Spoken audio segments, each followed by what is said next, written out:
Hey guys, welcome back to the Readers. I hope you are having an amazing day. Let's get right into the stories. The first one is a pro-revenge story. In 2003, my parents had enough money to build a little ranch house in the country. The small bank in town approved the mortgage, and the bank signed a contract to give Mike the money to build the house.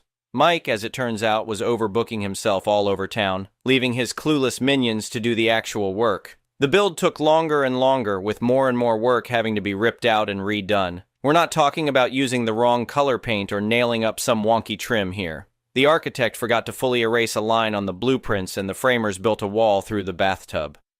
My mother was told, don't put anything heavy in the kitchen cabinets because they were attached to the drywall, not the studs, using a few roofing nails through the back of each cabinet. "Are you serious?" my mother had asked the worker who installed them. "These cabinets won't hold more than a few plates." He just shrugged. "I'm just doing what I was told, ma'am. Talk to Mike about it."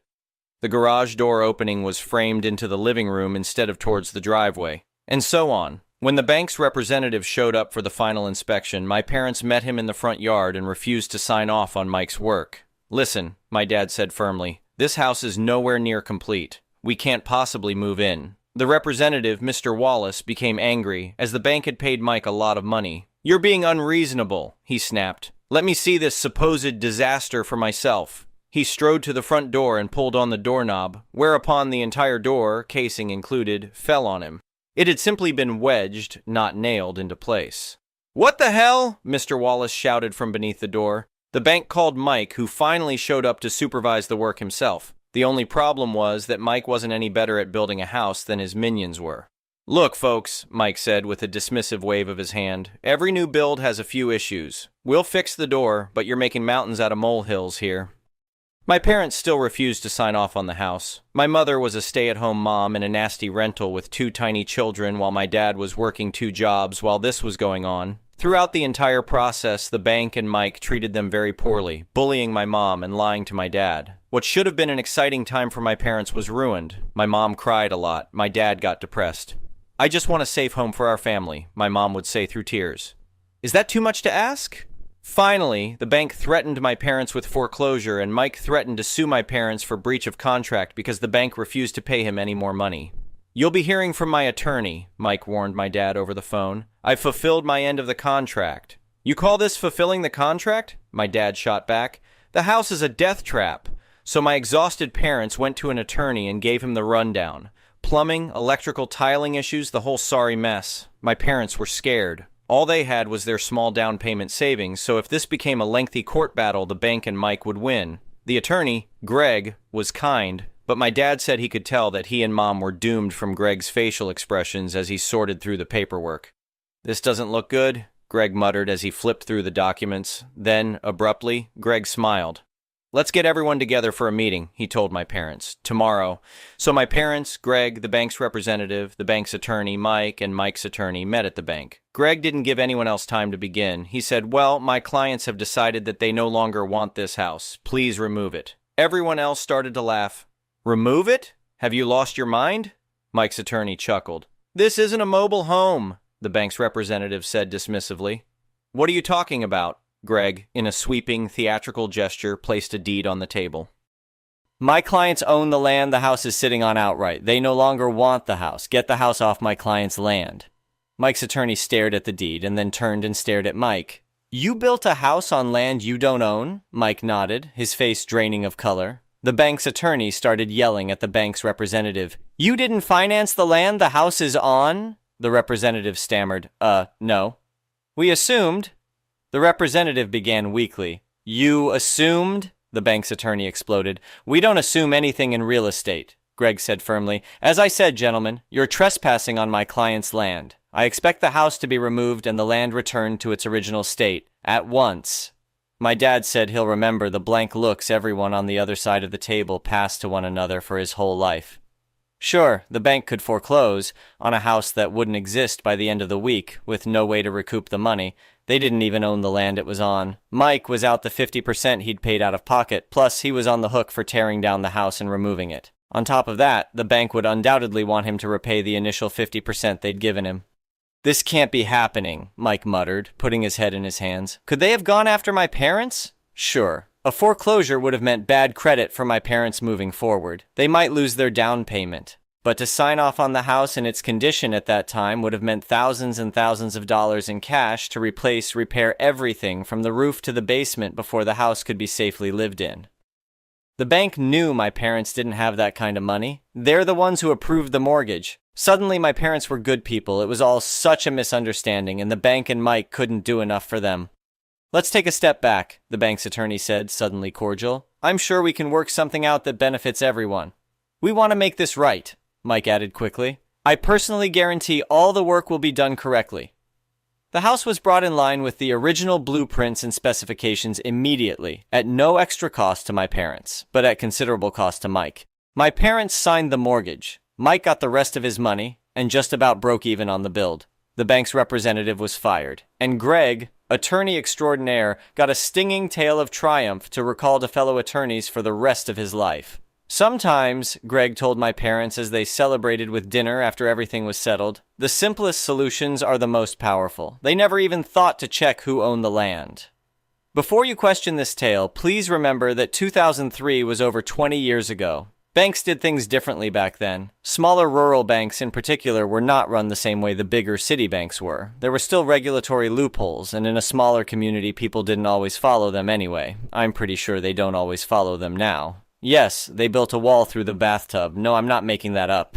I even left out how a plumber left his lunch bag on a partially built kitchen cabinet, but the cabinet maker didn't feel it was his job to move the bag, so he left it there and built the rest of the cabinet around it. When my mom discovered it months later, the smell was indescribable. "What is that?" she'd asked my dad as they pried open the cabinet. "Oh God, I think it's been there since construction." I don't know where Mike found these people, but they were gems, every one of them.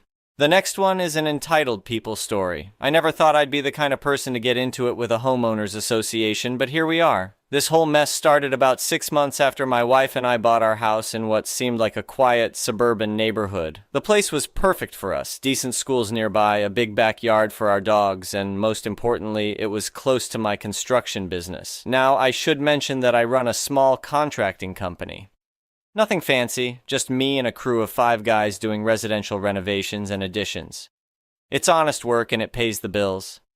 Part of running this business means I have a work truck, a full-size pickup with a crew cab and a utility bed in the back. It's not some beat-up junker either. I keep it clean and well-maintained because it represents my business. Sure, it's got my company name and phone number on the doors, but it's tasteful lettering, not some garish billboard on wheels. The HOA in our neighborhood had always been pretty low-key. We got the usual notices about when to put out trash cans and reminders to keep our lawns mowed. I paid my dues on time and never caused any problems. My truck sat in my driveway just like everyone else's vehicles, and for months nobody said a word about it. Then, the HOA got a new president. This guy had just retired from some middle management position and apparently decided that running the HOA was going to be his new purpose in life. Within weeks of taking over, people were getting violation notices for the most ridiculous things. Someone got cited because their mailbox was the wrong shade of black. Another neighbor got a warning because their garden gnome was considered visual clutter. It was getting absurd. I should have seen it coming when he started walking around the neighborhood with a clipboard taking notes and photos. One evening, I came home from a job site to find a violation notice stuck to my front door. According to the HOA president, commercial vehicles were not permitted to be parked in driveways or on the street overnight. I needed to remove my truck immediately or face fines. I read through our HOA bylaws that night, all 73 pages of them. Nowhere did it say anything about commercial vehicles. There was a clause about not parking RVs or boats in driveways, and another about keeping vehicles in working order, but nothing specifically about work trucks. I figured this was just the new president on a power trip, so I wrote a polite email explaining that my truck didn't violate any existing rules. His response came the next day. He claimed that even though it wasn't explicitly written, commercial vehicles fell under the spirit of maintaining neighborhood aesthetics. He said my truck was bringing down property values and that several neighbors had complained. This was news to me since I got along great with everyone on my street. I suspected those complaints didn't actually exist. Over the next few weeks, the notices kept coming. Each one had increasingly ridiculous demands and threatened higher fines. He wanted me to park my truck at a storage facility. When I pointed out that would cost me money and wasn't required by any actual rule, he threatened to call a special meeting to vote on creating such a rule. He started showing up at my house, taking pictures of my truck from the street. My wife was getting uncomfortable with his behavior, and honestly, so was I. The breaking point came when I got a certified letter stating that the HOA board had voted to implement an emergency amendment banning commercial vehicles. The vote had happened at a special meeting that was announced with only 48 hours notice, and it took place at 2 p.m. on a Tuesday when most people were at work. Only 4 people showed up, the president and 3 of his retired buddies who he'd apparently recruited to the board. They voted unanimously to ban commercial vehicles, with enforcement beginning immediately. I had 72 hours to comply or face daily fines of $200. I was furious. This wasn't about neighborhood aesthetics or property values. This was personal harassment, and it was clearly targeted at me since I was the only person in the neighborhood with a commercial vehicle. I decided it was time to fight back, but I needed to be smart about it. That's when I remembered something my real estate attorney had mentioned during our home closing. There had been some complicated history with the property boundaries in our neighborhood. Our subdivision had been carved out of a larger parcel decades ago, and there were some interesting quirks in how the lots were divided. I called my attorney and asked him to pull all the property records and survey documents for the neighborhood. What he found was absolutely beautiful. When the subdivision was created, the developer had set aside a small parcel at the entrance of the neighborhood for community use. This was where the HOA had eventually built their office. A small building where they held meetings and stored neighborhood equipment. Here's the thing, though. That parcel was never actually deeded to the HOA. It remained part of the larger property holdings that got divided up when the developer sold off the subdivision. Through a series of sales and transfers over the years, that specific parcel had ended up included with the lot that eventually became my property. My wife and I didn't just own our house and yard. We owned the quarter-acre lot that the HOA office sat on. It had been an oversight in the paperwork, something that nobody had noticed or cared about because the HOA had been using it for so long. But legally, clearly, and indisputably, I owned the land under their building. I had my attorney verify this information 3 times. We checked surveys, deeds, title insurance, everything. There was no doubt about it. The HOA had been operating on my property without my permission for years. Technically, they were trespassing. Now, I'm not usually a petty person, but this HOA president had pushed me too far. He wanted malicious compliance. I'd give him malicious compliance. He wanted me off the property? Fine. I'd comply with his demands, but I'd also enforce my property rights. I waited until the deadline he'd given me was 1 day away. Then I had my attorney draft a letter to the HOA. In it, I acknowledged their new rule about commercial vehicles and stated that I would be complying immediately by removing my truck from the neighborhood entirely. However, the letter also informed them that I had discovered I was the legal owner of the parcel their office building sat on. As the property owner, I was formally notifying them that they were trespassing and had 30 days to remove their building from my land. The letter included all the survey maps, deed records, and title documentation proving my ownership. It also noted that I had been more than generous in allowing them to use my property without compensation for the time I'd owned it, but given the HOA's recent aggressive stance on property violations, I felt it was important to ensure everyone was following the rules properly. The response was immediate and panicked. The HOA president called my attorney's office a dozen times that first day. My attorney told me he was practically screaming into the phone, alternating between claiming the documents were fake and threatening legal action. But every attorney he consulted told him the same thing. The paperwork was legitimate. I owned that land. An emergency HOA meeting was called for that weekend. This one was well publicized, and nearly every resident showed up because word had spread about what was happening. The HOA president tried to maintain control of the meeting, but people were angry. They'd found out about his harassment campaign against me, and they weren't happy about the underhanded way he'd pushed through the commercial vehicle ban. Several people spoke up about other ridiculous violations they'd received, but the real issue was the building. The HOA had no legal right to be there. Moving the building would cost tens of thousands of dollars, money the HOA didn't have, and there was no other suitable location in the neighborhood for it. Some people suggested just using someone's garage for meetings, but all the equipment and records were stored in that building. I sat quietly in the back of the meeting, just watching it all unfold. Finally, someone asked me directly what it would take for me to let them stay. I stood up and said I was willing to work something out, but first, the commercial vehicle ban needed to be repealed. The president tried to argue, but he was shouted down by his own neighbors. The vote to repeal was unanimous, minus his single opposing vote. Then I laid out my terms. I would lease the land to the HOA for $1 per year for the next 20 years. In exchange, I wanted a written agreement that I would never receive another frivolous violation notice, and that any future rule changes would require a properly noticed meeting with a quorum of at least 30% of homeowners. I also wanted the HOA president to resign immediately. He refused to resign at first, but the other board members were already discussing his removal. Turns out that several of his emergency amendments had violated their own bylaws about proper notification and voting procedures.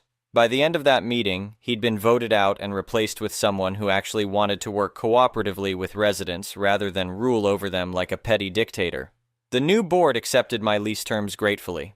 My attorney drew up the paperwork, and it was signed within a week. I got to keep my truck in my driveway, the HOA got to keep their building, and the neighborhood got leadership that actually served the community instead of power-tripping residents. The former president moved out of the neighborhood a few months later. I heard through the grapevine that he couldn't handle the embarrassment of what happened. My truck still sits in my driveway every night, and every time I see that HOA building at the neighborhood entrance, I smile a little. Sometimes the best way to deal with someone abusing their power is to show them they never had as much power as they thought they did in the first place. I complied with his demand to address property issues in the neighborhood. I just addressed my own property rights first.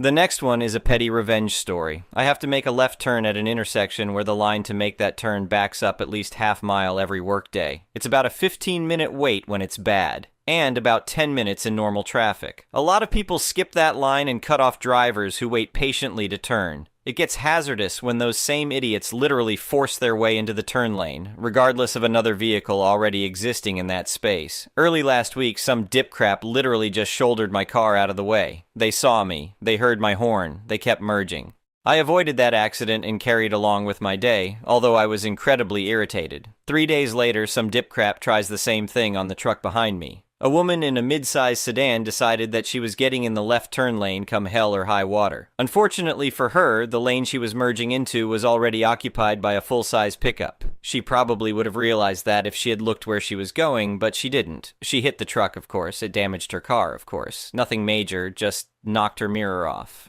I watched the whole thing because that truck was directly behind me. Her head never turned. She was looking straight ahead as she collided with that truck. Something about her body language and the fact that she pulled her phone out to record the truck after the accident she caused told me she was a Karen. I just knew she was going to lie her ass off to avoid fault. Now, my tiny bit of petty revenge. I gave the truck driver my cell number, told him I saw it all, and offered to share my observations with the cops or insurance company. This was not the same car that almost hit me earlier in the week, but it was the same entitled bullcrap attitude. The truck driver's insurance called me the next day, and I told them exactly what I saw. It was enough information to exonerate the truck driver and put fault on the dipcrap in the sedan. I don't know what happened after that call, and I really don't care. I got my petty revenge against one of those dipcrap drivers. The next one is a malicious compliance story. About 2 months ago, I worked for an absolute tyrant of an administrator. Dude was terrible. Terrible enough to warrant me writing in the apparent point of view of a 48-year-old teacher wishing he was Sigma. But I digress. Before working for this school, I was teaching 8th grade math, 4th grade math, or being an academic coach for the previous 18 or so years. I switched school primarily due to location. I found a school on the other side of the mountain I stare at nightly and figured it was a good match. Nope. This admin, we'll call him Poppin' Fresh, shut me down every step of the way. I entered the school middle of the school year with very rough kids, and my first day training the academic coach for the school and district trained us up on this math/ELA/anything-you-want gaming program called GimKit. I understand that GimKit isn't education in and of itself. It's simply a 5-minute tool to find out if kids know the content, and it engages the kids greatly. My first day with students, I saw their terrible behaviors. They ran 2 other teachers out of there, evidently, so I decided it was going to take a little bit of grace to get them to listen to me. I showed them GimKit. They had popped open their Chromebooks for no more than 30 seconds when TA, terrible admin Poppin' Fresh, came in and shut it down instantly. He never assesses the situation. He just sees kids on hokey-looking activities as he literally pops in the classroom, bouncing around like he's on something. Anyway, this happened all the time. I would instruct for no more than 8 minutes tops, and walk around and help them with concepts the best I could. I would be walking around, he would pop in and tell me to change something, like clockwork. Every program or strategy or center-based activity I try to use to get the 7th graders motivated gets shut down instantly, and he finally says out loud, "Teach only what's on the tests, nothing more." Bet. I took this as an opportunity to enter some MC with a side of, I can't believe I'm here. I start going by the book 100%. Anytime a student asks, why do we do it like this? When we are working on surface area and volume, I only say, that's not on the test. Anytime I, naturally, find an urge to find a connection to other standards, I stop myself. It's not on the test. Over a short amount of time, students are frustrated and sitting there yawning. It pains me greatly, so I decide to only apply my MC when good old Poppin' Fresh pops his way back into my classroom.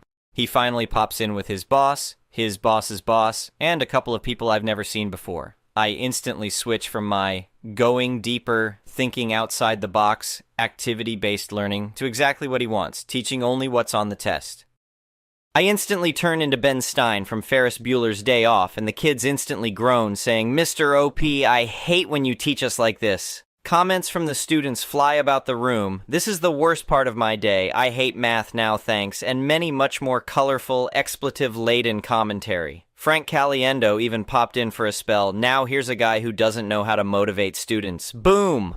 Poppin' Fresh even doubled down on his usual banter, putting on a show for his crew of bosses. "These kids seem highly unmotivated, OP. We need to meet about this if you can't get them engaged." I interjected, "You said to only teach what's on the test, so that's what I'm doing. Only. What's on the test, right? Like if they wanted to know why this happens or that happens or how to solve this a different way, that's not on the test, right? You told me just to be up and be teaching and never have them on their Chromebooks, right?"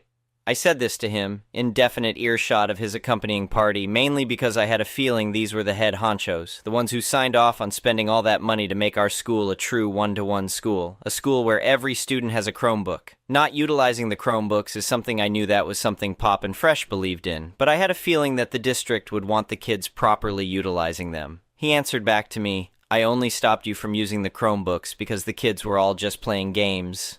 The students interject then, "It's a math game."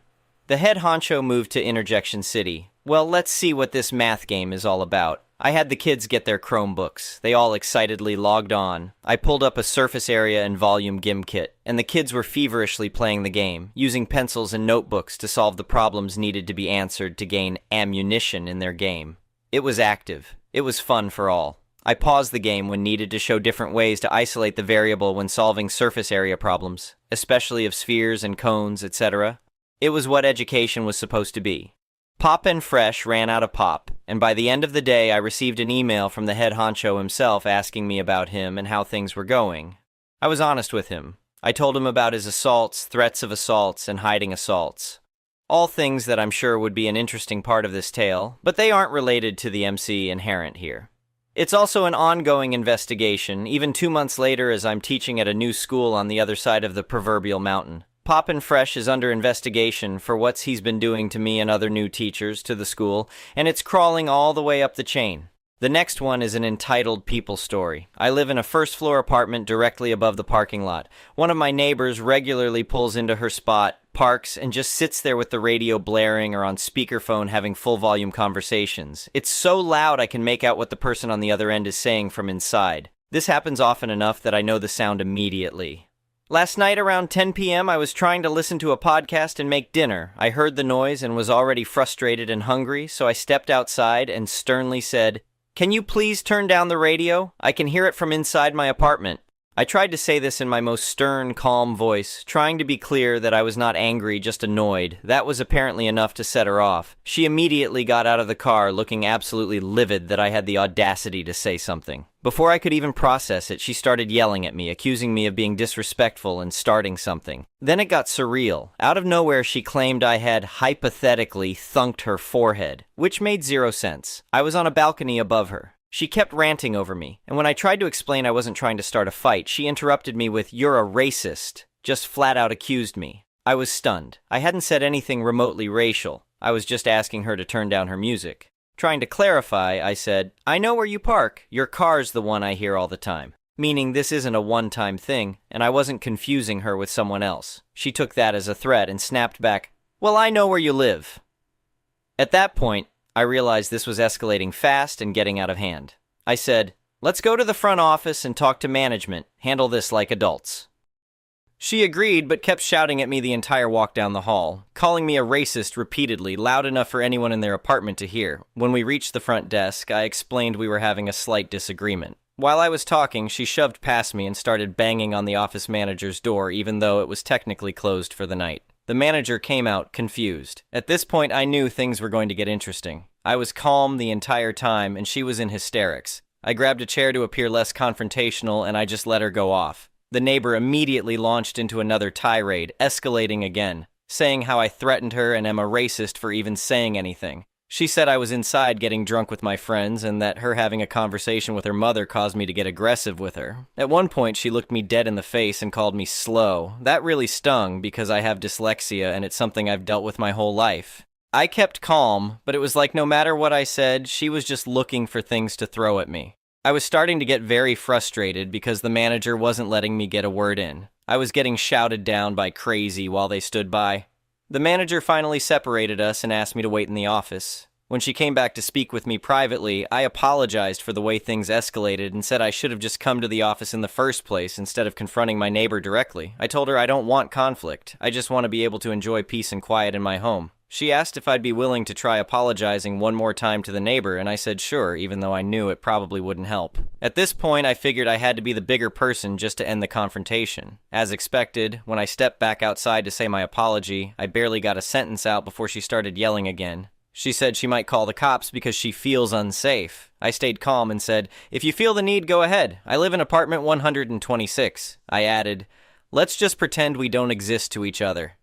She didn't look at me and said I sounded like a crazy person to the manager. That's where it ended for now. But we are neighbors, and she parks under my balcony. I now feel uncomfortable in my own home. I genuinely don't want issues with any of my neighbors, but this woman seems unhinged, and something tells me this won't be the last time I hear from her. Wondering if I handled this correctly, what I should do now, etc.